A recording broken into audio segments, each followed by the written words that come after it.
Hi, this is Brandon Schultz, and you are listening to the SyFy Sistas, the baddest podcast in the universe.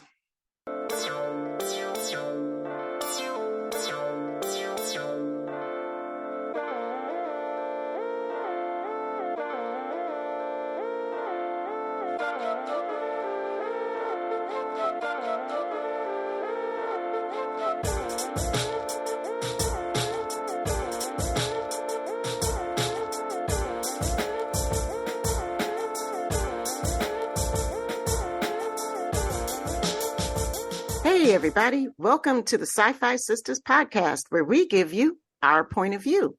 Today, I'm joined by my sisters, Yvette Blackman-Tom. Hello. And Sabrina Wood. Whoop, whoop. And I'm Tamia Harper. And we also have a really wonderful guest with us today, and we're super excited. And we've been a little bit of Twitter friends for a little bit, and we follow him, and we give him lots of love because we pretty much love everything he does.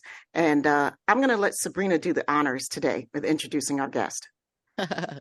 I always get the honors when the writers come on. Yay! So our guest today is the incredible Brandon Schultz. He is one of the writers of our favorite Star Trek, except for Deep Space Nine, Discovery. Telling you, boy, Discovery is our show. And this Brandon Schultz has been with this show. We just heard in our little meet up before we started taping that he has been with the show since 2016, which I did not know. But he is also second generation Hollywood. His father directed all the movies that we saw when we were growing up. All the movies. All the movies. Rush Group, Car Wash, Cooley High. High. Oh. All right. He is a Morehouse man. He is a writer. He is an animator. He's a producer. He's everything. He's everything. I am jazzed. Can you tell? Up in Wazoo to have Brandon Schultz here today. Brandon, welcome to the show. I am super excited. Woo-hoo! Yay! Sabrina, thank you, SyFy Sisters, for having me in your digital living room. Yes. Warm, the fire is crackling. That's it. Ready to nerd out. I love it.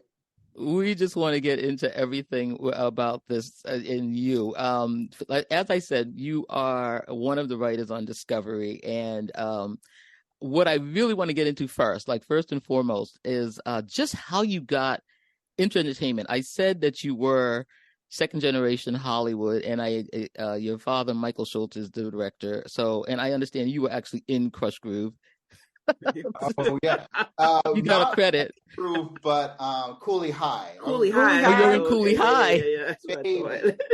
Baby. My goodness. I was the baby in the scene. Spoiler alert for all those who haven't seen Cooley High. And where have you been for the past 40 plus years? Yes. In Cochise, my big brother Cochise had a college scholarship, and I was the one who donated the envelope to the toilet. Wow. Okay. I know house to discover his college scholarship in the toilet. So my dad always tells the story of how that scene was inspired by true events. So it was method acting. I was as a toddler, as toddlers sometimes do. I thought it was fascinating to throw things in the toilet. So saying, "Well, what's a good way to get into this scene?" See, it's just in your blood.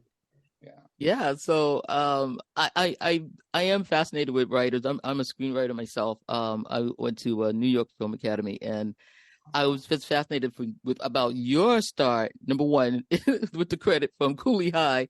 But I know your dad is a director, so were you sure going right out the gate that that's what you wanted to do?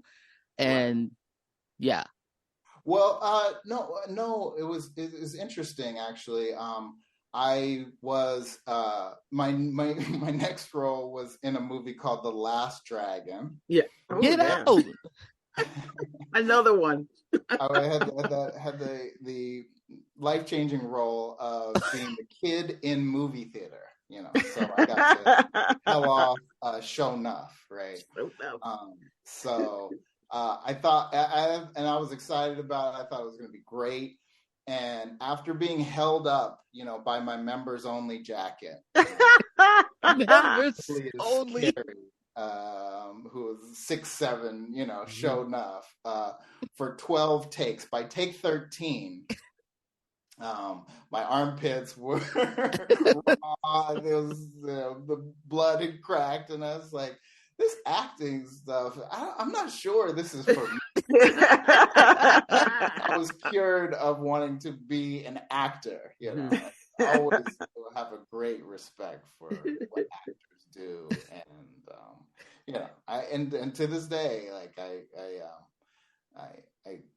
maintain that intense respect and admiration for actors. But no, I knew I wanted to do something in entertainment, and I wanted to do something a little different, and and come into it in a different way, do something not the same as, what I had seen growing up. That's why my mom always encouraged me. My mom was also a Tony-nominated actor, and she was a Broadway dancer. And, she did a lot in the theater, and then later as an acting coach and casting professional. Wow. So I knew those sides of the world, theater and film, and sometime after school, I had always worked on projects like growing up because it was just a fun thing to do. I grew up in Los Angeles. I worked on music videos with my friends on the weekends, and we shot each other's music videos. And we thought we were going to be rap stars. Of course. Didn't we all? De La Soul, Tribe Called Quest, and we were doing our own version of that, back in the day. And even throughout my early years at Morehouse, and a year or two after graduation, there came an opportunity to get into animation. And a couple of friends from Atlanta were working on a music video that called for animation, and they told the director, "Of course, we can do animation." And because we had a friend who could draw, essentially, and we could find somebody. Yeah, he was part of the crew. He could draw, and he did character designs for Lisa Left Eye Lopez and people like that. And he was an awesome designer, Shahid Ali. And and then a couple more friends said, "Oh yeah, friends of his said, oh yeah, we actually have done animation before." And so before you knew it, we started cobbling together a crew of artists. And wow. I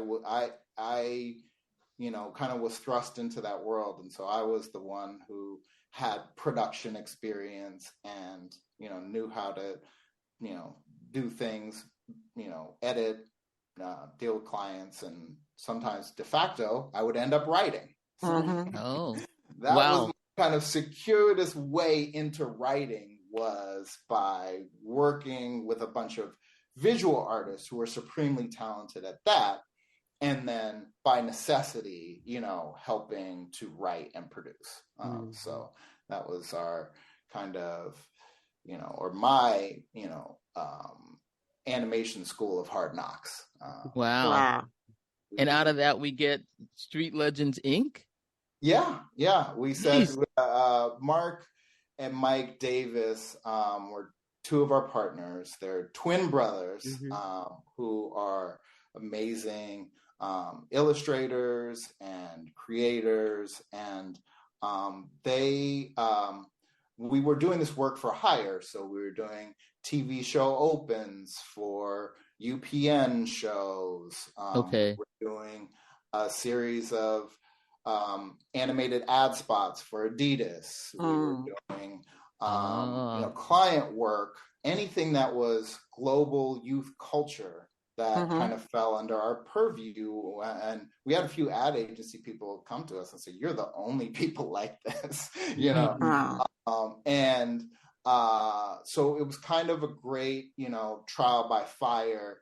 Each project we learned more and more. We traveled overseas to work with overseas animation studios, both in mainland China and in Toronto, with the sister studio that we had there, in South Korea. So we were really like learning how to do animation by taking projects that had this element of Black culture or hip hop or like just street, culture, and bringing them to life in an authentic way. And so that was kind of our calling card. And then while we were doing that, we said, well, this service work is great, but we better also have our, Spider-Man, our Batman, our version of that as well. And that's where kind of Street Legends Inc.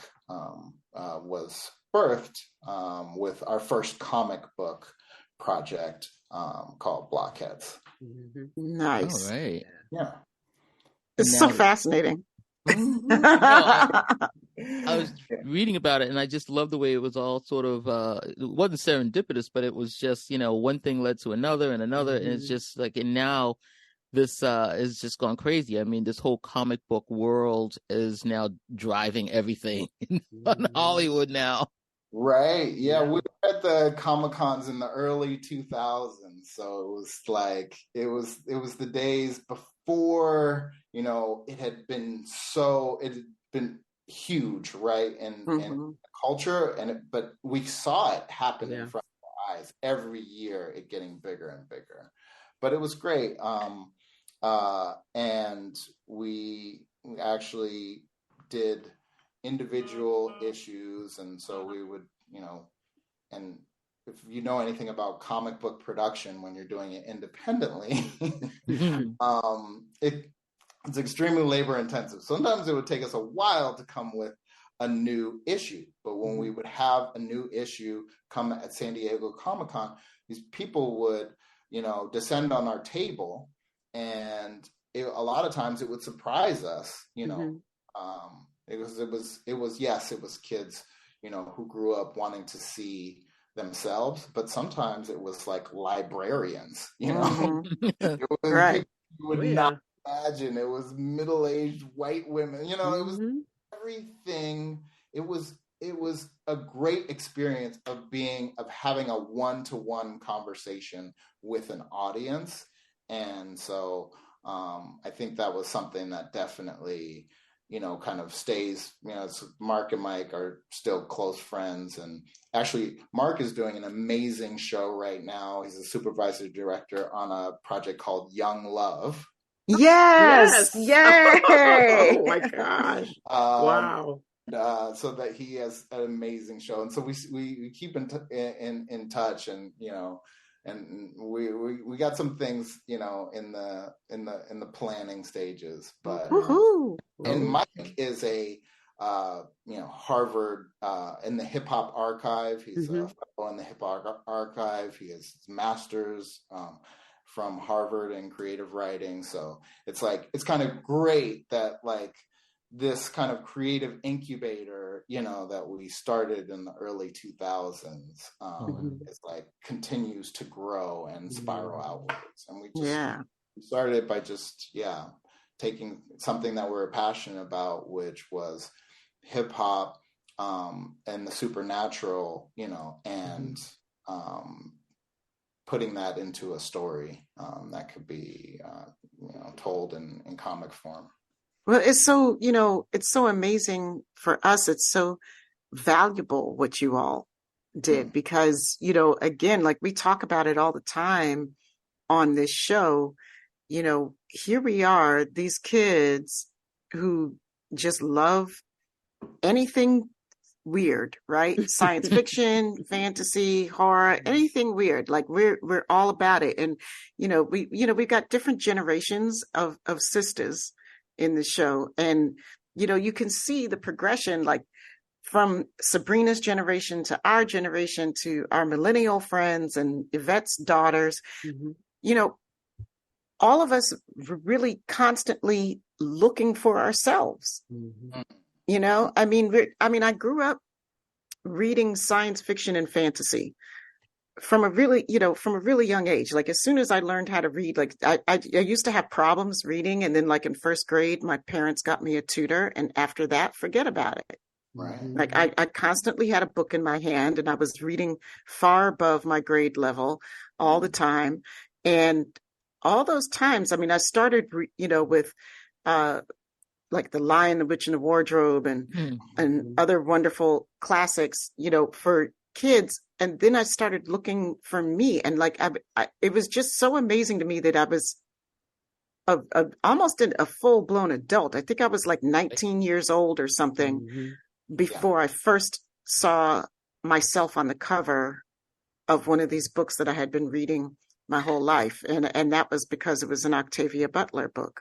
And I finally discovered her in a bookstore. There was some bookstore that I was spending my time in, and I looked, and the woman looked like me on the cover. So, and I mean, I wasn't so much of a comics person growing up, but I was tangentially around comics, and a lot of my friends were hardcore into comics. And I remember finally starting to see relatable Black characters in those books, in those comic books that my friends were bringing around to me, and those graphic novels and stuff. I mean, it's so huge. Yeah. My story is actually similar to yours in that I spent a lot of time, just like with me and my brother growing up. Yep. Somehow, and we would create worlds together based off of the like latest sci-fi that we have been exposed, or fantasy that we have been exposed to.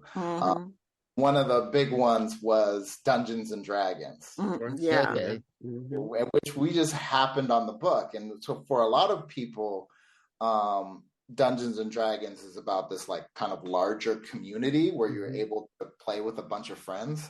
That was not my situation at all. It was literally like we came across the book, bought the book at the bookstore, and my brother was the dungeon master and I was the player. And it was like, that was it. Didn't need anybody else. Creating worlds, you know what I mean? Yeah. He also liked to torment me, a big brother.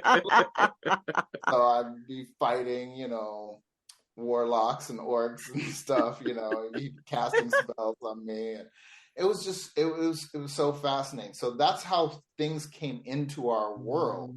It was in a very kind of individual way, and we had a lot of time to just read. Dune was another one of yeah. Yes. Related to that somehow. It was like, I don't know if you all had this experience like growing up in the 70s or 80s where there weren't Black people, or any representation. You would kind of invent it. Yes, absolutely. All the time. If you didn't say he was white, he was Black. That's right. Chewbacca was definitely Black. Oh, definitely. Chewbacca totally was Black. Definitely. Oh, yeah, definitely. R2 probably Black. R2, R2 is definitely Black. Yes. R2 can give a side eye like nobody, and always mumbling under his breath. Right. And one of my first exposures, one of my first memories was being a kid, being with my grandmother, having it be nap time, and but something was on the TV that we wanted to watch, and her going to shut it off, and then seeing a Black woman on the TV screen, Nichelle Nichols as Uhura, and being like, okay, you can stay up and watch this. Nice. Nap time, as long as she's on TV.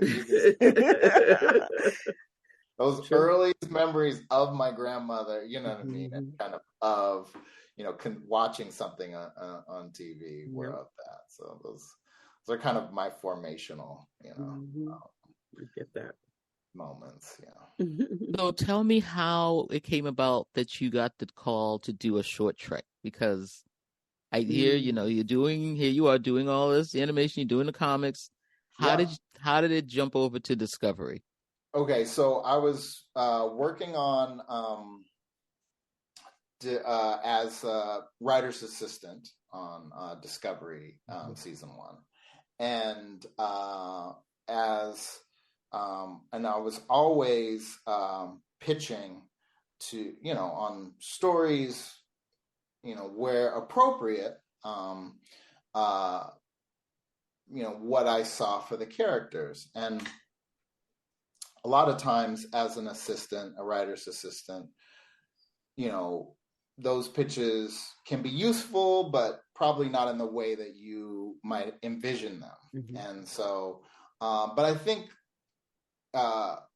one thing that helped me gain the trust of other writers in the room is that most of the things that I was pitching was additive to where the story was already going, as opposed to, let me, pitch something that, kind of takes us off the tracks. Mm-hmm. So I think I was able to kind of gauge that because of my experience, like collaborating with Street Legends and Imagination, working with other people and knowing kind of when is good to throw a new idea out there.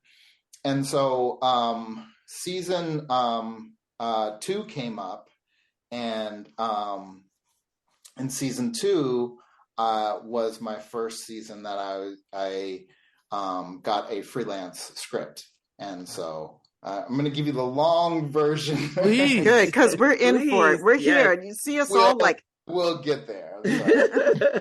Take your time. Okay. Thank you.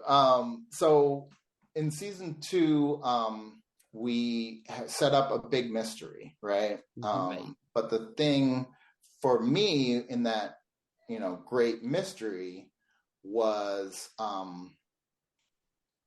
also a promise that we have made the audience in season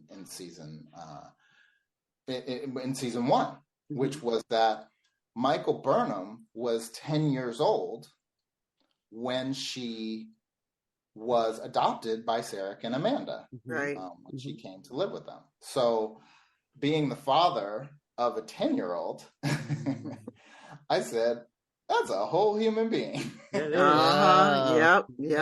Like Michael Burnham had to be, kind of really formed by the time she was adopted by Sarek and Amanda, because personality, and psychologists will tell you by the time you're 7 years old, your general personality characteristics is already formed, have been imprinted on you.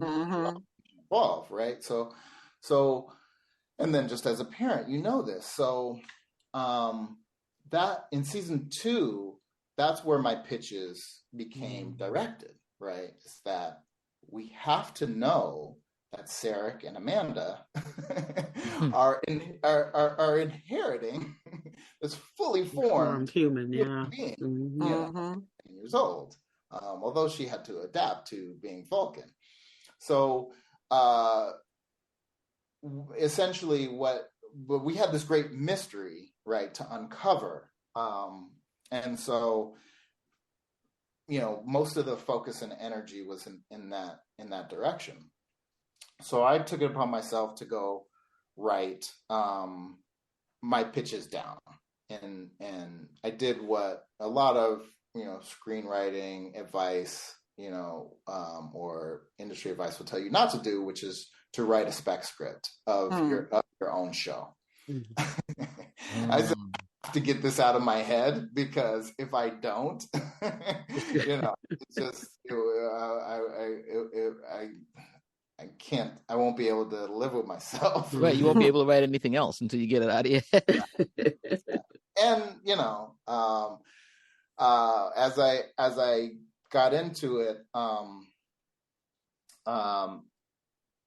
I felt, pretty confident that I was onto something. And so I mentioned it to showrunners, and I mentioned it to Alex Kurtzman, who was our showrunner for season 2, and Michelle Paradise had joined in season 2 and was, a major part of everything that we're doing.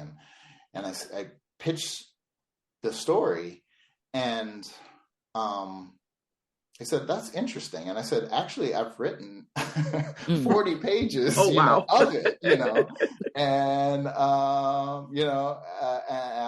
and Alex said, well, would you share it with me if the room can spare you, for a day or two, an afternoon, I'd love to talk about it. So, wow. I, so of course, sent him the pages that I had. He said, send me what you got.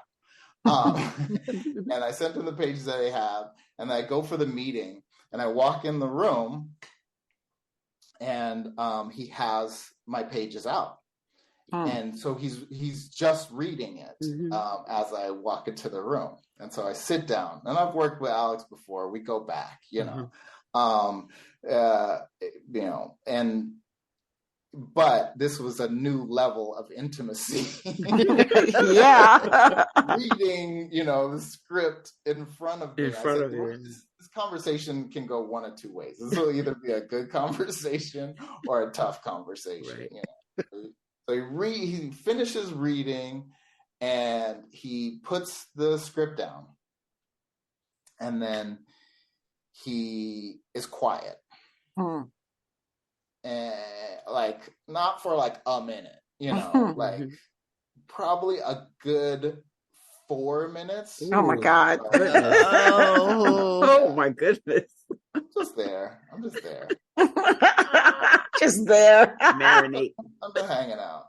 And then he proceeds to integrating my story of Burnham finding her or reaching out for her birth parents.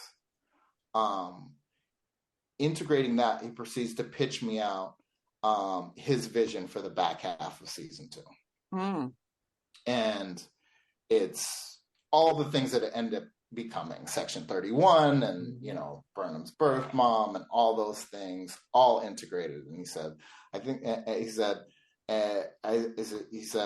not only is there something here, but this is, this could be good. And you're going to write it or co-write it, and that'll be your first Star Trek script. It's a good one.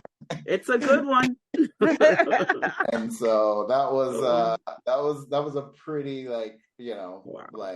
awesome moment. And then he's got that. Look at the smile he's got now. I know. Smile, he's still, and this was what, 2017.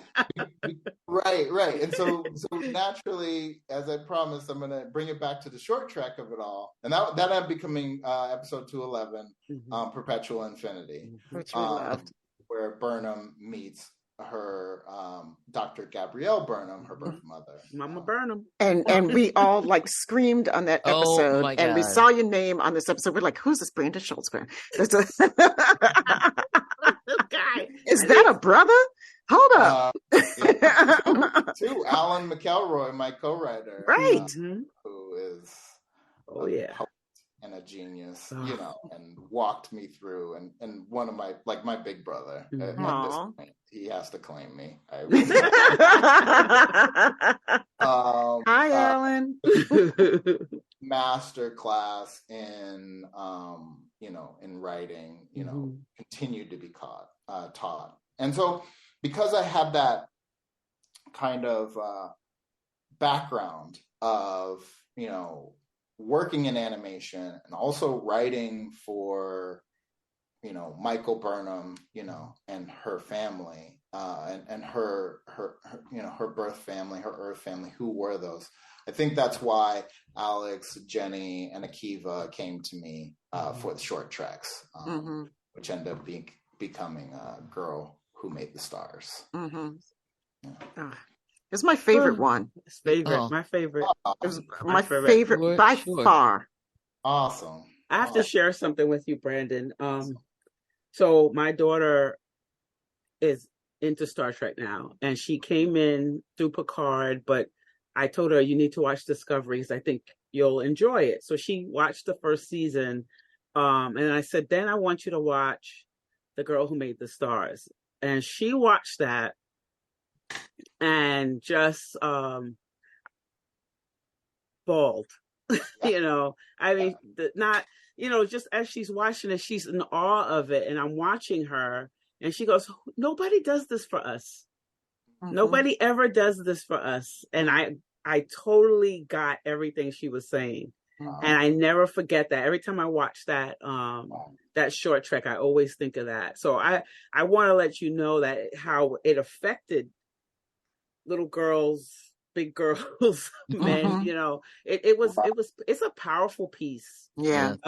It is a classic. It's classic Trek. Yeah. There's no ifs, ands, or buts about it, and it is. It's powerful. I mean, even when I think about it, I get like goosies. Yeah, about thinking about that episode. You did a wonderful job. I always wanted to let you know that. So yeah. Anything that starts 1,000 centuries ago in Africa. Yes, in Africa. Okay, right. I'm there for it. What? I'm so in. I'm like, ooh, pull up the seat. And there were no stars. I'm like, this is good. Yes. When I started, I'm like, okay, this is the black version of In a Galaxy, far away. And I'm like, yeah. Yes.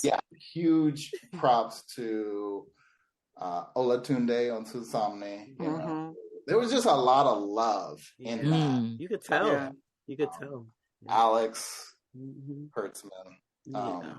He would not let that not be everything that it was supposed to be and it needed to be. And so I appreciate that kind of commitment, you know. Yeah. Because your daughter's right. Yeah. Right? You're right. You know? She was right. When she said that, I was like, right? We have not, you know. And so, but for that level of commitment, by everybody who worked on that. I mean, our visual effects department, you know, rolled up their sleeves and they did amazing things. So I have to just keep on shouting them out. You know, because love. That was definitely done with love. You could tell it. They took care of it. You know, like it was the precious jewel that it is. Yeah. So and it was really illuminating. To be part of that process, you know, from the beginning to just the beginning ideations, right? Because just seeing what the first draft of Girl Who Made the Stars. Alex said, I think we want to do Afrofuturism. And I said, okay. and then okay, that budget would be like the budget for like a season. Right. They kind of it a little bit, you know. So then that became draft 2. But he was into it. I mean, just the creative on that whole project was kind of a great experience of just like, you know, really everybody rowing in the same direction and aiming for something that would make your daughter react in that same way. And so my name is on there as written by, but it belongs to like everybody on that crew, from the creature designers to the voice actors. Kenrick Green. Yes. Yes. Did a good job. You know, it's fun. I watched it this morning to get ready for the show. Like, 59th time I've watched this thing, but it's so funny that watching it now after the 4 seasons have gone, that it reminded me I was seeing echoes of Burnham confronting the C4. And it was like when the little girl meets the alien with the light, you know, and she's not scared, you know, and she's going, like everyone is telling her don't go there. I just it felt like season 4, you know. It was like, it's like she's gonna go to another galaxy, she's gonna meet this alien, she's gonna talk to it, and it's gonna give her something. I said, this is season 4. Yeah, right. But it was so weird because, of course, you know, I didn't see that when I was watching it the first time, but like 59, I was like, oh, wait a minute. Right. Wow, 59 time. I'm just, you know, people put things in it now, of course, you know, that weren't even there, but you're going to put it in. But that's what I decided to put in today. As the father of 2 daughters, you know, it was just, and also, you know, someone who kind of delighted in the ritual of the bedtime story. Mm-hmm. Yeah. I was just, you know, couldn't be more happy to be telling a story that came from that kind of place, you know, and really, I mean, Kenrick and Kyrie McAlpin, who was the voice actor for Tiny Burnham, I mean, they just was like, who are these? Like, Right. were like, they nailed it. Pop jazz, like, from, they were on it. So. I love that. I love the part where, you know, the little girl says, the father's telling her the story, and he said that the people tell her to go play, and she said, "Oh, that was just rude." Just said, oh yeah, this is like spot on right here. It's like she just. I just love it. I had those pom poms when I was Me little. too. Yes. Me too.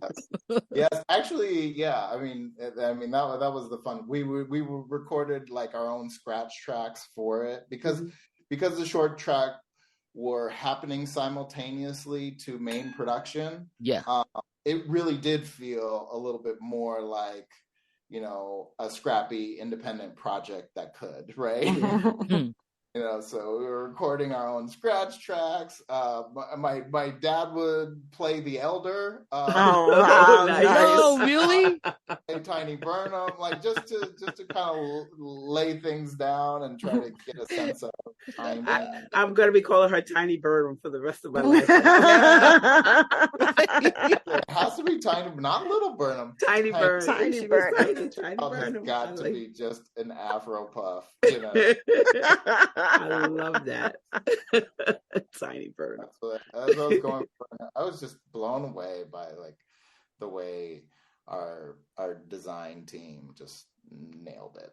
Oh, they so did. Yeah. And when that debuted, I mean, like Twitter, everything just went off. I mean, people were just, we couldn't talk enough about it. We were like, did you see short tracks? You know, everybody was just God, I miss bubbling. Well, it was so exciting, right? Because you hadn't had animation in Star Trek since the animated series. Right. Yes. Yep. Okay. Plus, you know, really the only other Star Trek that was on was Discovery. You know, at that point, I think Picard had kind of entered in the mix. So there was this great, you know, hunger and anticipation, and great job by all of, you know, the studio and the network in terms of like giving it the platform that it felt like, you know, it should have. So love that. I know. You can see we're all still like, and it feels coming like, down from. You know, for hearing you all, I mean, it feels like there is an appetite for more. You know, absolutely. I mean, if you know, if treated with the same love and care and respect, that came absolutely. We'd be there for it all day. I can tell you, though, that people are not there for it just because it's animated, you know, and you know, but the quality, what you all did was so special. Yeah. You know, you know, if y'all got more of that, hell's yeah. We're all over it. Bring it on. Yeah, it was very interesting to put a fine point on it. If you remember the episode Brother. Yep. Alex and Jenny had a line in that episode that talks about this myth, this creation myth, where a girl dug her hands in the sand and threw them up into the stars, and that created the stars, right? It's just a line, right? Yeah. And it's very poetic voiceover that kind of leads us into the story. And I'm like, what is that? Right. And so I had all these pitches about how that would incorporate into the finale of season 2, and that didn't quite, there wasn't quite space enough to do something, even though like there was a lot of receptiveness towards those pitches. And so that's really where it was kind of like, okay, we're doing short tracks, the idea for something that encapsulated the spirit of that story, right? That kind of creation story, by keeping it very much in a Star Trek lens, right? Star Trek lens. What does that look like? Are great stories. Those are great conversations to have when you're having them with other amazing writers and directors and artists. Love it. I feel like that's probably one that like Avery Brooks probably loves, because it felt like something like you could see a Cisco and Jake moment. It's just as easily there. Right. Yeah. And that's so interesting because I kind of came to DS9 a little bit later, in my fandom, because that was during college for me. So I really didn't track DS9 until like much later, and I'm like, oh, whoa! Somebody told me to see Far Beyond the Stars, and I was like, holy. Right. I was like, okay, wow, all right, this happened, and I missed it, and it was crazy, but it was a moment, it felt like, where we had more of that. It felt inevitable, right? That you were going to see more Black-led stories and images because you had Spike Lee doing transformative work in the early 90s and late 80s, and you had, you even had Homeboys in Outer Space. Sure had Homeboys, but God, did we? Yes, we did. Right? Until it was gone. Right? That just was not, it didn't exist, right? Talk about, so we see that these things don't happen on a straight path in terms of like infinite diversity and infinite competition. Right. It's not like a direct path. It's like, let's get some diversity and then let's not do that anymore ever. Right. And like we get back into the conversation. And it's interesting, like to, I think where creatives are at the point now is we're not really going to let ourselves be at the whim of what the industry decides is the trend, and if we are going to be bankable, like we know that we have to do this work by any means necessary because of what it means to you all and what it means to your daughters, like absolutely our sons, it's not negotiable, right? Whether we continue to do this work and elevate it until do it from an authentic standpoint, and it's that has to be next, regardless of the trends and the noise of the larger systems. I think it's so different now too when we have these conversations because there's so many more ways that people can access and control content and output than we used to have at our fingertips before, like in the 90s, right? So like digital has changed everything and streaming has changed everything. And, it's so much easier, I think, for us to say now, I'll just do it myself. Mhm. You Yep. know, I don't need your backing necessarily. I don't Mhm. need this. I can create my own studios. I've got my own actors and writers and, sound designers and et cetera. Like we just are much more willing now to just do it ourselves. We had these people laying out roadmaps and putting down these cobblestones for us the whole way. Mm-hmm. Yeah. And that's the thing. If we work together, right? We've heard, and it's like we have to kind of teach as we go, right? Yeah. Right. Like, before the Oscar Michaud existed, right? Right. Hey, One thing that's great about the new Academy museum yes. is that when it opened, there was an Oscar Michaud exhibit within the Academy. There also was an exhibit that had a few, I think, Coolie High and Car Wash in it. So that was like Regenerations was and I went to see that. Yeah, it was all there. but my daughter came home from attending the museum a year and a half later, and she said she didn't see it. Oh, wow. It was no longer there. It had been changed. So Oh, the wow. Spidey exhibit was, said to be temporary, but the Oscar Michaud wasn't. Mhm. So she came back saying, I didn't see it.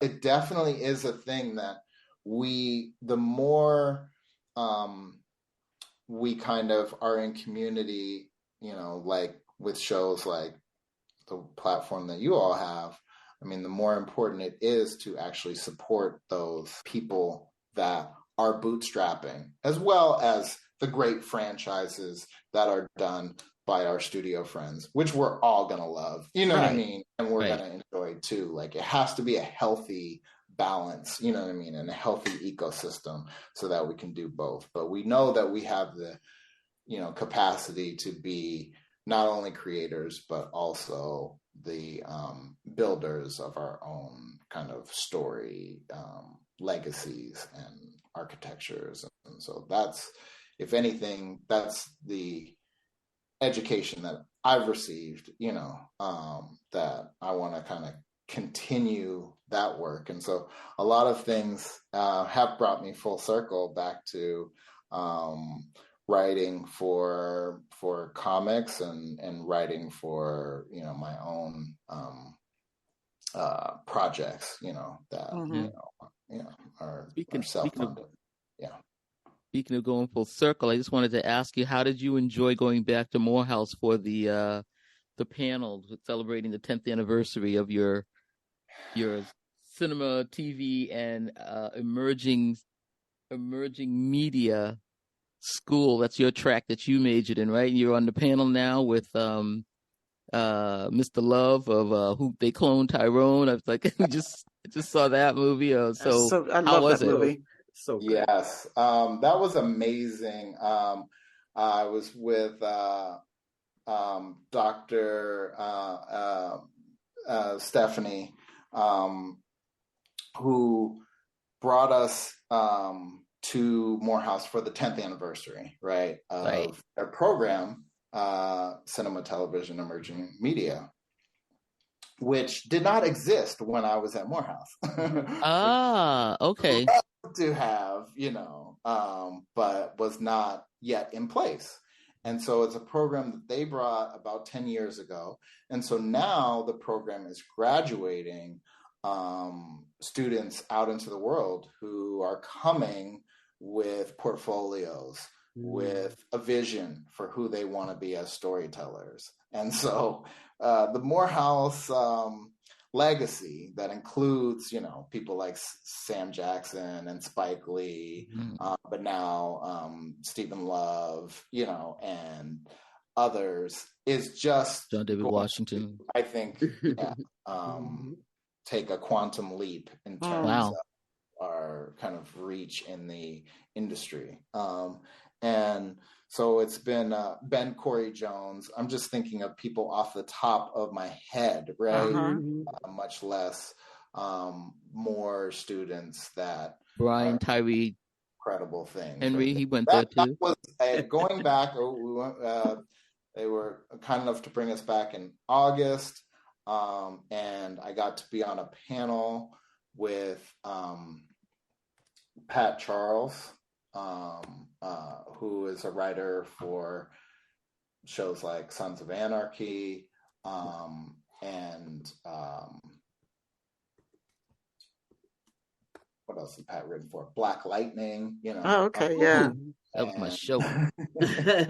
Yeah, got to, and is a friend, who, personal friend who goes back to our comic book and animation days, Oh. Pat and I have been on a journey, like working on each other's projects going back, 20 years. So that was a really cool culmination. And then we start meeting the students, right? So not just, Morehouse students, right? But students from across the Atlanta University Center, which, if anybody doesn't know, are Park Atlanta. 5 AUs, 5 HBCUs, in one larger Atlanta campus. So Clark Atlanta University, which my wife is a proud alum.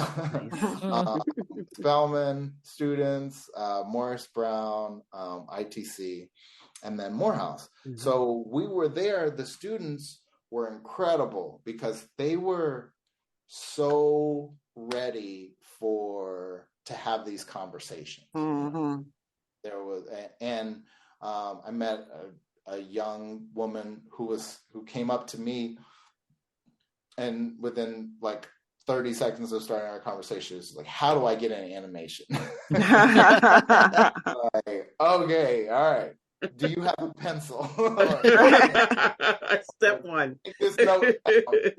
She had 20 with her. And I'm going to show you how, and so there was just really a great kind of cross section, and you really saw that hunger, Yeah. That was the kind of the most exciting thing, is that, and everybody who came and presented, the hunger that the students who were there had to talk to them and find out more. And so I left feeling inspired and definitely encouraged. We were in a good place.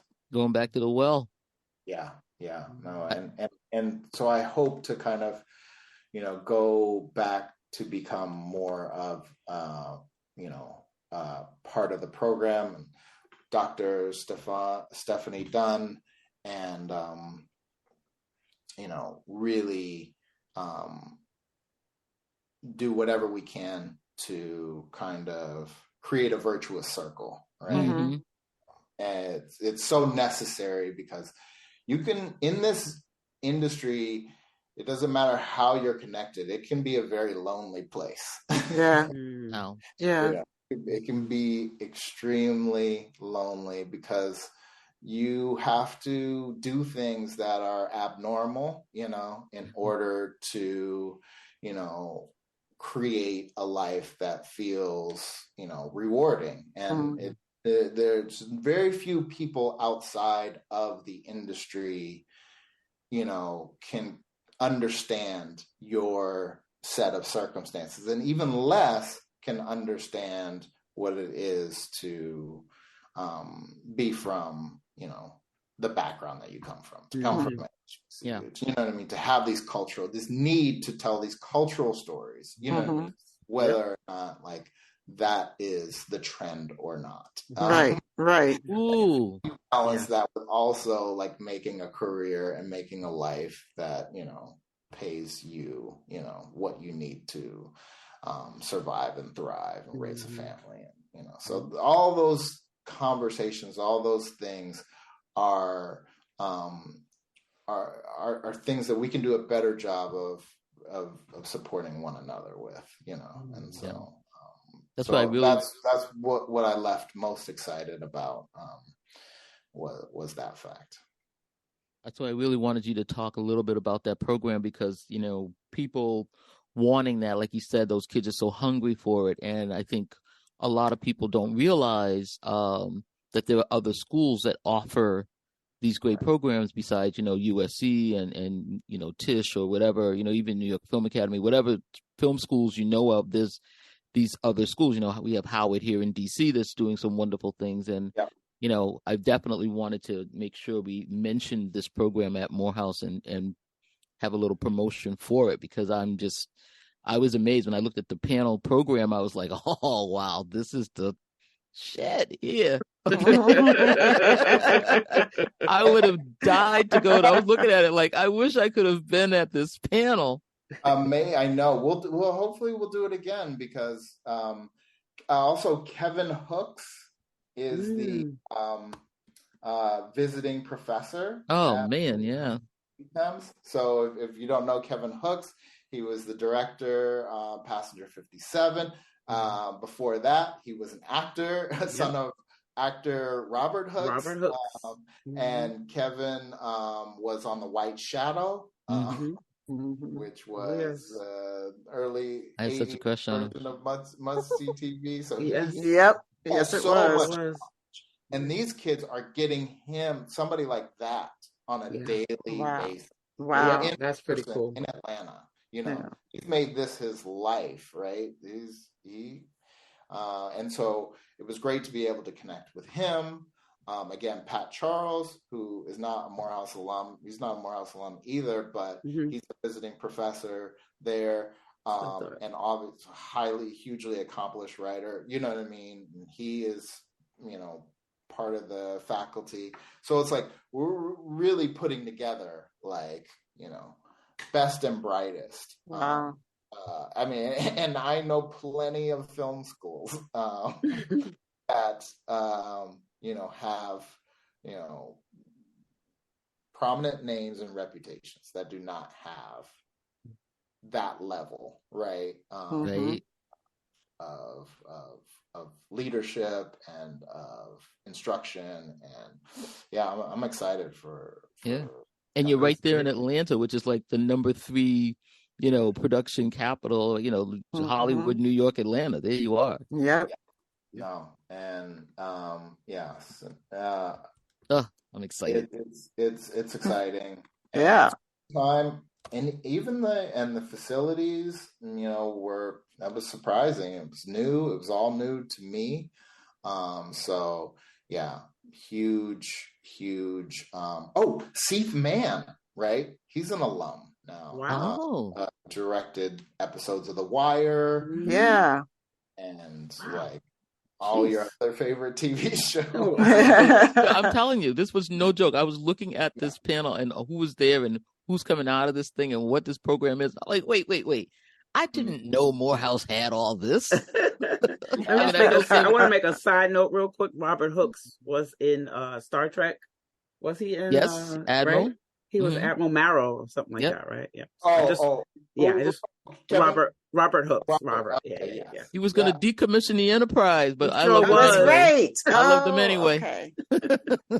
Robert Hooks was a member of the Negro Ensemble Company. Yeah. Oh wow. In the 70s, 60s and 70s, and that's where my dad got started in theater. Was as part of that company. So I get there and I'm getting the world's biggest hug from I was probably too young to remember. He was a little bit older, to kind of remember me, and so I was like, wow, Sabrina, you nailed was trouble, man. He was trouble, man. That's all I gotta say.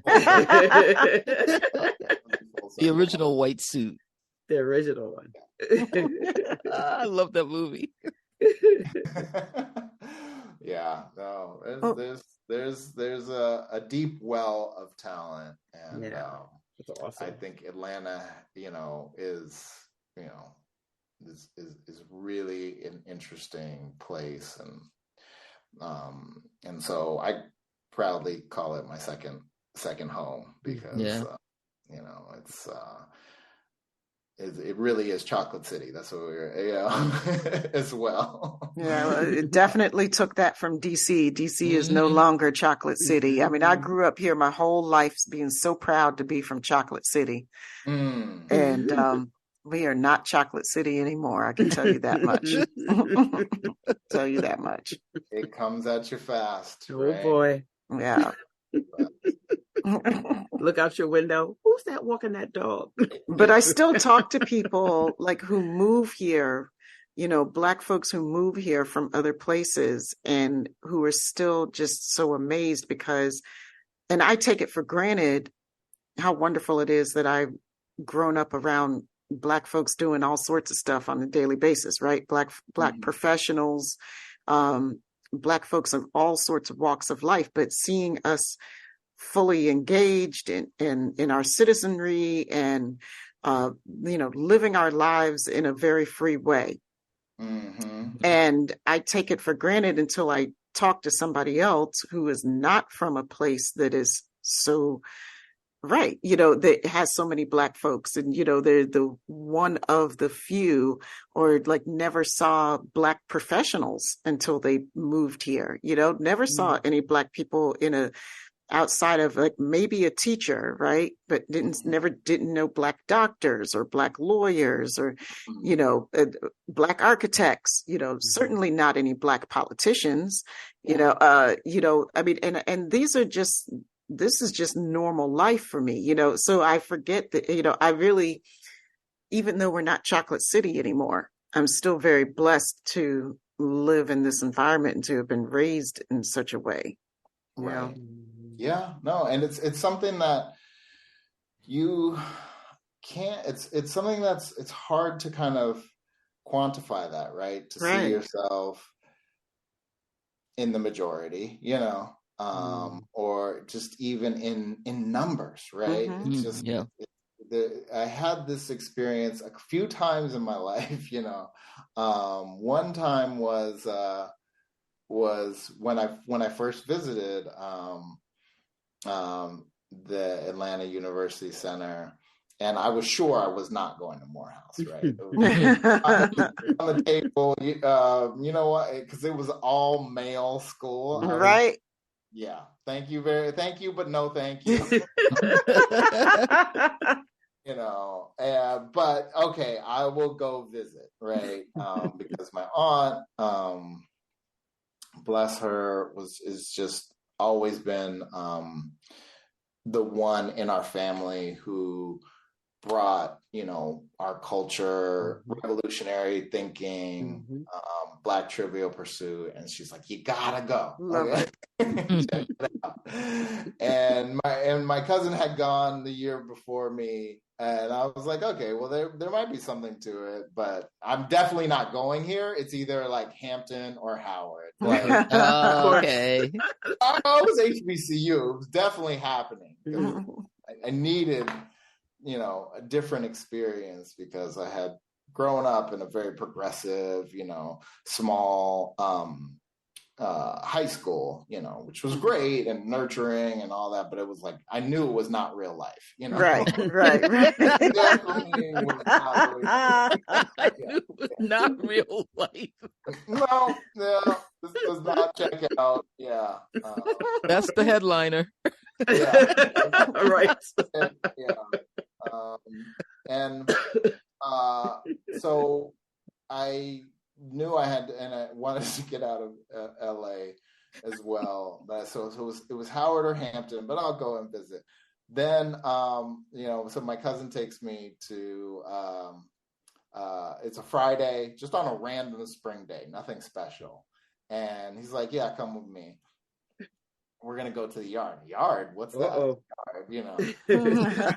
Spelman's campus on a Friday. There's vendors out. The incense is burning. You know, you can smell like the Jacquard Noir. Every different hairstyle, every different skin tone, you know, all of that. And I was like, wow, where are we? Right. Am I? Like, I was outside of my body because something that existed in Los Angeles at all. We were in the height of, gang era, and you could end up in a shooting, and I've been to a couple of them. So I really felt like, okay, maybe John Singleton was on to something.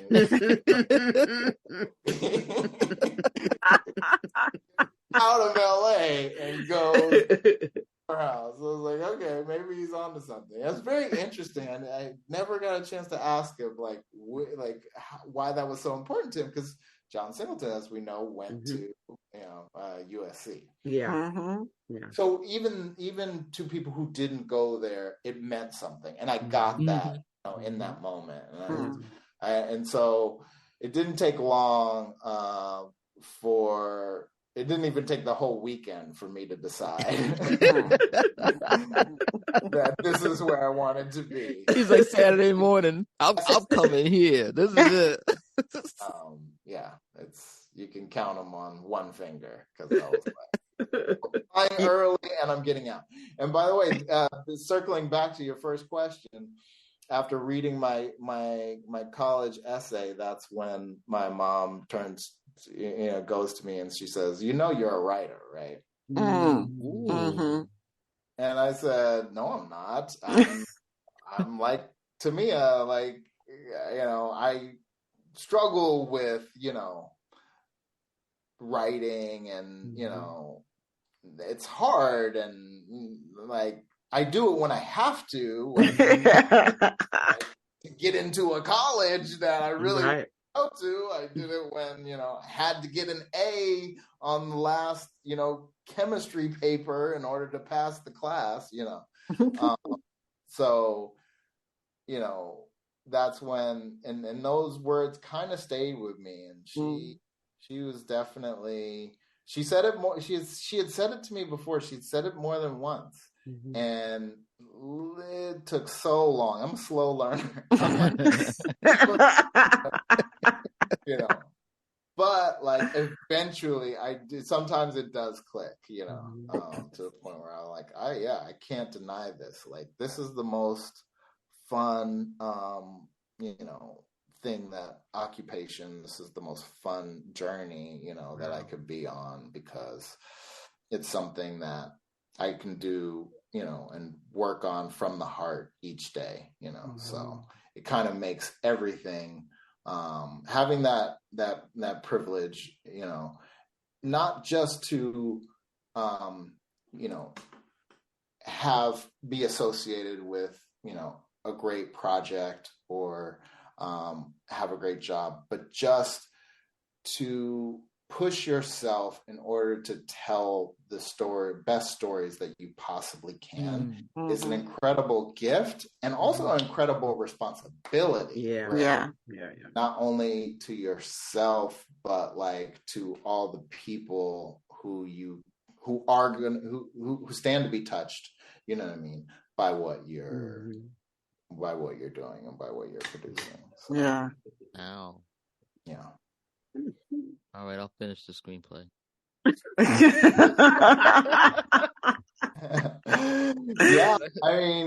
And it's just one page at a time, right?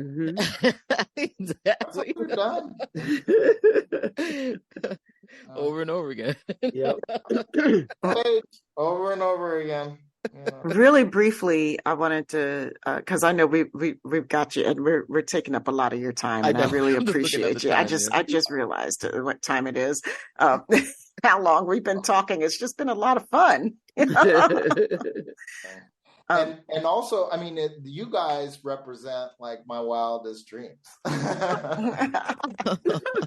I would tell anyone who would listen, in the first season of Discovery, we need to reach, our outreach, needs to be as diverse as our cast is, right? How can we get people like the SyFy sisters talking about the show, right?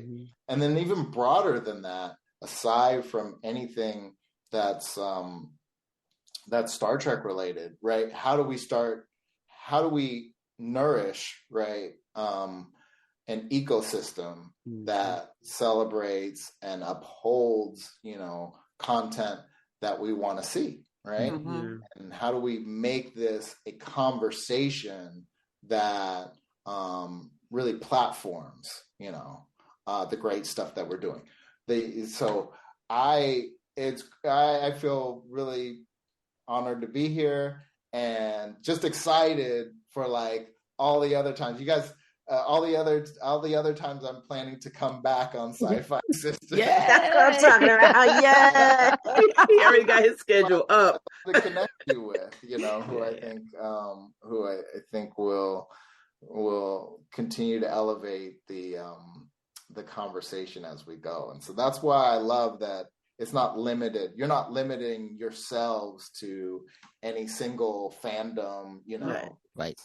Much as I will always, and foundationally a Trekker. Right. Always love the Trekker. It's like what we're talking about is everything. It is Afrofuturism, it is how we see ourselves, and also how we end up in conversation with other communities, right? And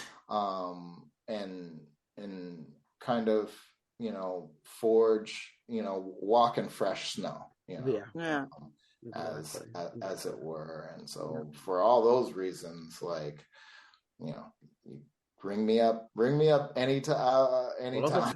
Got that. Thank you. Careful what you wish for. That's right. Yo, it's on tape now. So can't go back on it now.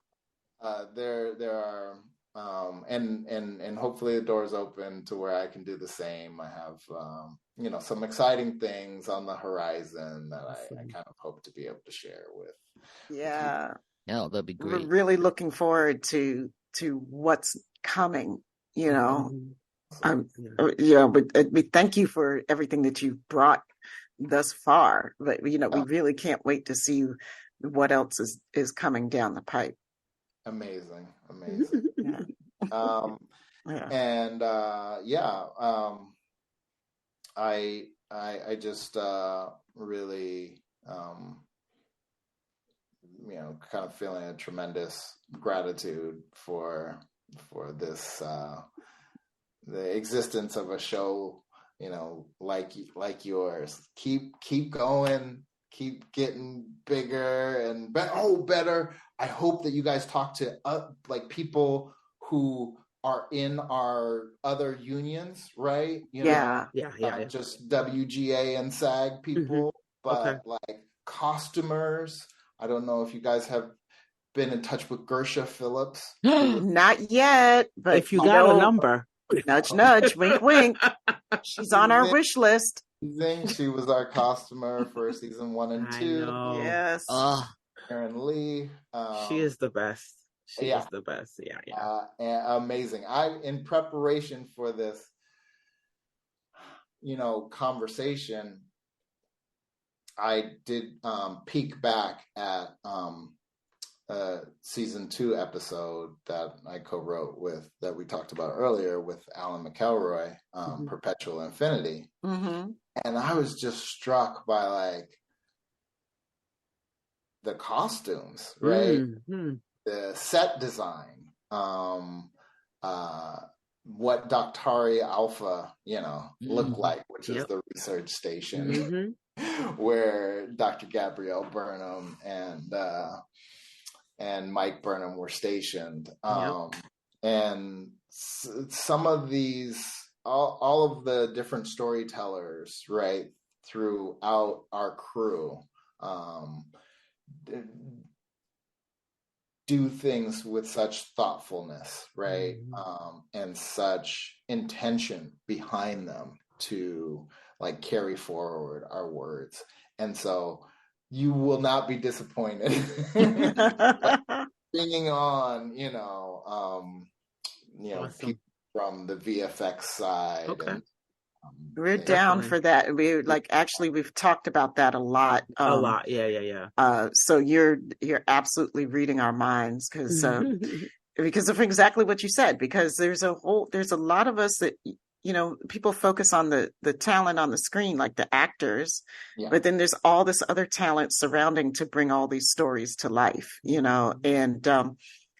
our voices are so important in every aspect we get to be on there, and I remember just really starting to understand this while I was watching DS9, because Avery Brooks made no bones about the culture that he was sprinkling throughout that station that was ours, to make sure that we understood he was talking to us little Black science fiction fans, right? To let us know that we were there. We're there in the future, and and there was a conscious decision. So, it's huge. We would love to. That's just a long way of saying, yeah, bring it on. Amazing. Oh my God, guys, we really have to wrap it up though, because for real, like otherwise your wife is going to be like, hello, are you still talking? Can you, are you done now? Like, what's up? No, everybody's on board. Everyone, my daughter knows you guys. Oh my God! I was surprised. She's like a partial nerd. Partial. Yeah, but that's so cool. And she had heard of the SyFy Sisters. I said, I'm on with the SyFy Sisters. Yeah. So that is really cool. That just. Said, yes. Please tell her we said hello. Because without Discovery, there would be no SyFy Sisters. They fed the cat, so. I'm super Sabrina is right. Sabrina just said if it wasn't for Discovery, there would be no SyFy Sisters. Yeah. So that I always say that Discovery is just so important in the Star Trek world. I think in just science fiction storytelling, it just brought people, like I said with my daughter, it just hit people that needed to be hit. It was a love letter to all those fans who were out there who just we love Star Trek, but we still never saw ourselves. We knew we were there because of certain people, but then Discovery came along, and I don't know, it just made it real, and made it real for another generation, which I absolutely love. So because we knew we were there, but they weren't particularly telling our stories, right? And it's like it was kind of like the sort of the sort of what's the word, like whitewashed version, I mean, pardon the pun, but where it's like, you have certain authors that are like, I have a really diverse cast of characters, but they don't deal with anything culturally. It's just like, you're just in this story and this person happens to be brown or happens to be of some type of Asian descent or but they all culturally, it's really homogenous. Just sidekicks once again. Yeah. Right. Or whether they're main characters too, I mean, I've read some authors that I really love, and they people their stories with us, but it's it's not somebody writing from a perspective of other ever. Yeah, I mean, and those are when it when it feels real and authentic and like centered. Yep. Like, and it's not something that you can always articulate, right? Yeah. But it when it's not. Right. Yes. Right. Exactly. Right. And sometimes it's not the fault of like people who might have happened to be on the show, because it's like, who's listening, right? Right. Yeah. Thing on Discovery that we have been really fortunate is that, we've had that ear, right? To listen, to say when a flag has been thrown and said that doesn't feel right. Right. or how about this, right? How about incorporating the birth parents of our lead character, you know, right, and into the story and grounding that. Like, those are times where I feel like, you know, the people running the show have stepped up and been part of it. Even parts of the show, like in Sanctuary episode 308, where Blue Del Barrio, our actor,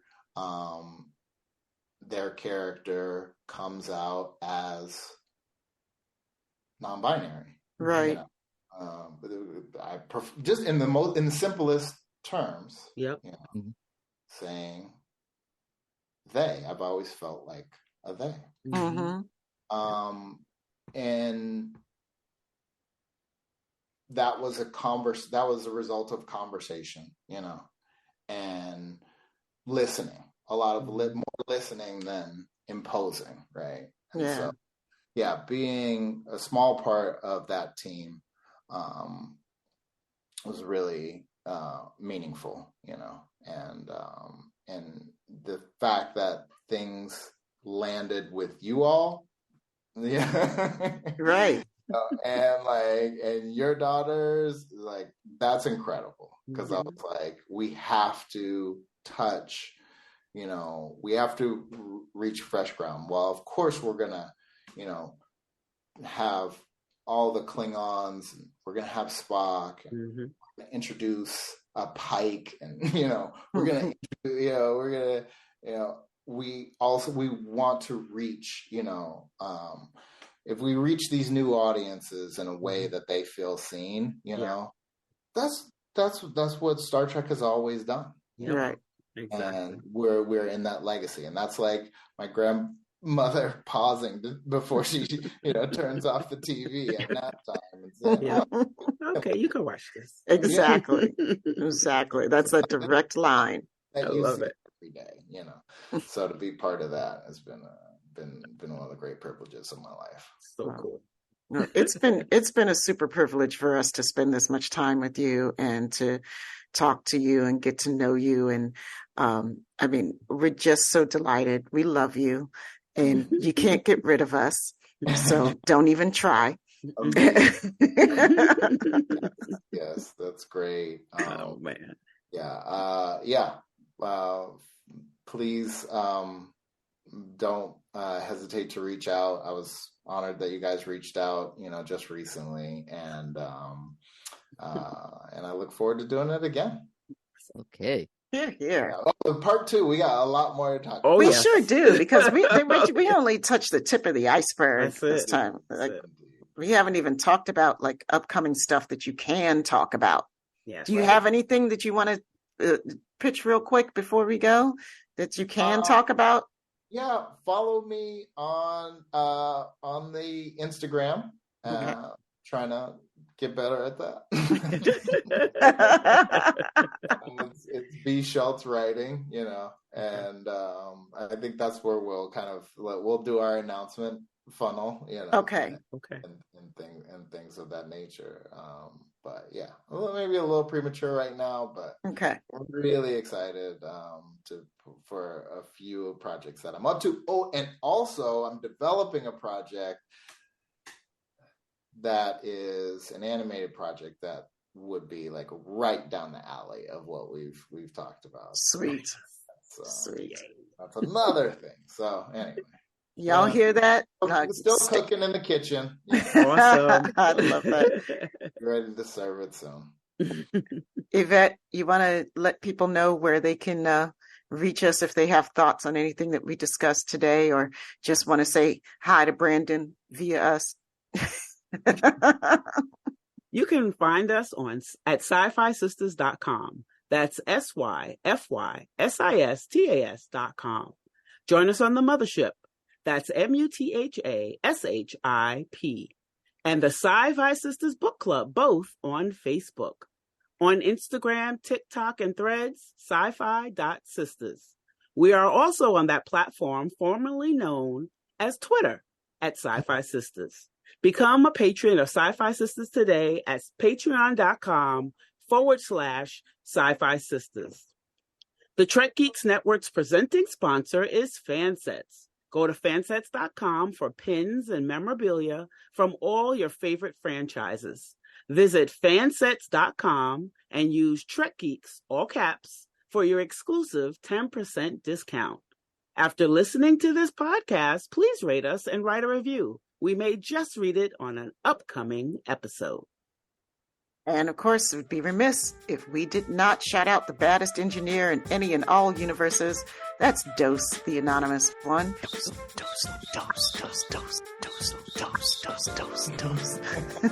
He's responsible for the music you hear on our show and all the production services. And if you are in need of his services, hit him up on Instagram at dose_the_anonymous_1. And everybody, we love you. Thank you so much for listening to us. We're out of here. Peace, love, and hair grease.